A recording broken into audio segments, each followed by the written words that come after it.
একটা ইন্টারেস্টিং জিনিস দেখাই। আমরা এখানে একটা সিম্পল কোড করছি যেখানে আমরা বলছি যে এতে আমরা একটা মান নিচ্ছি ইনপুটের মান, আর যেটা যদি 20 এর সমান হয় তাহলে আমরা প্রিন্ট করছি ইটস এ ম্যাচ, অথবা আমরা করছি ইটস এ ম্যাচ না। তো এক্ষেত্রে আমরা একবার দেখাই দিই, সেটা হচ্ছে 20 করে যদি আমরা সাবমিট করি তাহলে দেখাচ্ছে দিস ইজ এ ম্যাচ, আর যদি আমরা 10 করে সাবমিট করি তাহলে আমাদের দেখাচ্ছে ইটস নট এ ম্যাচ। ওকে, কিন্তু এখন যদি এমন হয় যে এ বির জায়গায় আমরা 3টা ইকুয়াল টু দিয়ে দিই, সেক্ষেত্রে আমরা যদি এবার 20 দিই তাহলে আমাদের দেখাবে যে ইটস নট এ ম্যাচ।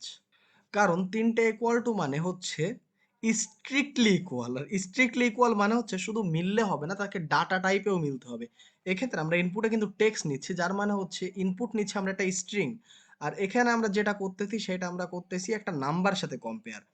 এই সমস্যাটা আনার জন্য আমাদের যেটা করা লাগবে সেটা হচ্ছে আমরা সম্পূর্ণটাকে ঘিরে দেব, ইনপুট নেওয়ার ব্যবস্থাটা সম্পূর্ণ ঘিরে দেব নাম্বার দিয়ে। এটা যদি আমরা সেভ করি আর এবার যদি আমরা 20 দিই তাহলে আমাদের আবার আসবে this is a match, and that's it.